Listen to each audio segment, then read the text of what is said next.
Hello, my name is Tim Melcher. This is my video discussion post number 2 on our JSTOR database research for our topics. I've been focused on the Aleutian Island campaigns during World War II, and so I can give you background information. So, in June 1942, the Japanese, 6 months after the Japanese had bombed Pearl Harbor, they also attacked the Aleutian Islands, which are a string of volcanic islands that extend 1,200 miles out to the west from mainland Alaska out towards Russia and Japan.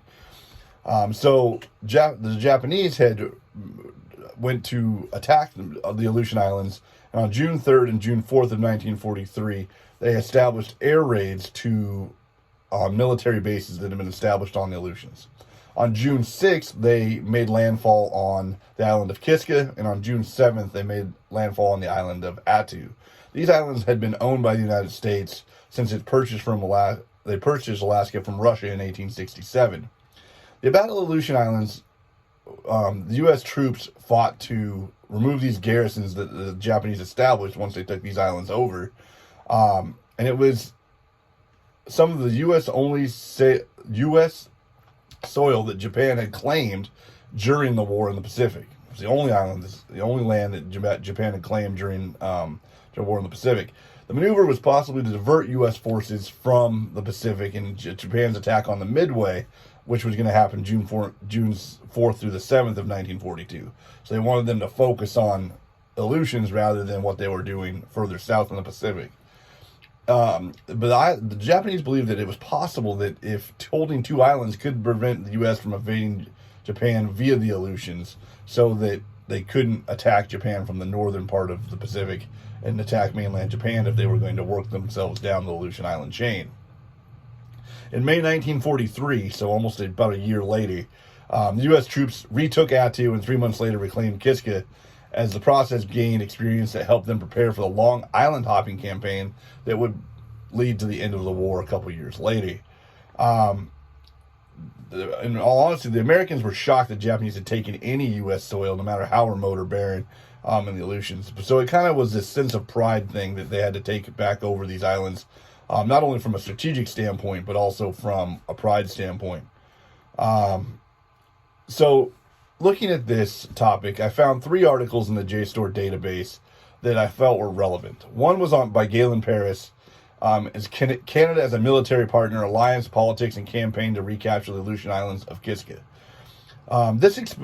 This article basically discusses the importance of the Canadian Air Force during the Aleutian Island campaign and the necessity to link itself with the United States to provide a mutual defense of North American continent because of the Ogdensburg Agreement of 1940. This basically said that Canada had to participate in any battle that would necessitate protecting the North American continent, which at this point now in 1942, 1943, they felt because it was a legitimate possibility that the Japanese would try to attack mainland North America. So I thought that article was interesting because it gave the Canadian perspective, and they felt like they had to be a part of this, especially being so close to Alaska.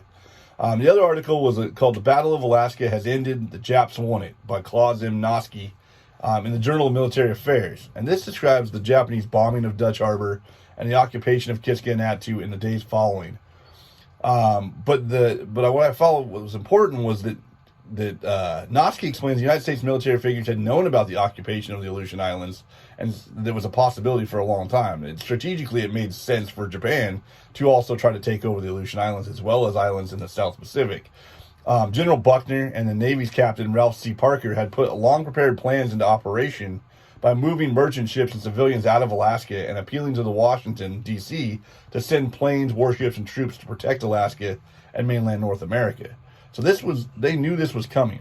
The third article I looked at was called "Hindcasting the Japanese Military Base on Midway Atoll" by Dirk H.R. Spinneman, in which he explains that the Battle of Midway was a turning point in the war in the Pacific, but also describes the importance of the Aleutian Islands and the bases in the Aleutian Islands for the Japanese Navy's eastern defense perimeter, and focuses on the equipment that the Japanese established during this time frame, which I thought was really important. While the Battle of the Aleutian Islands were not well known as some of the other major battles in the war in the Pacific during World War II, it definitely thwarted the Japanese progress that they had tried to establish in the overall success in the war in the Pacific. I think it eventually led to the capturing of Midway, Guam, Iwo Jima, Okinawa, and others that would eventually end the war in the Pacific. So thank you. Look forward to hearing your videos as well. Thank you.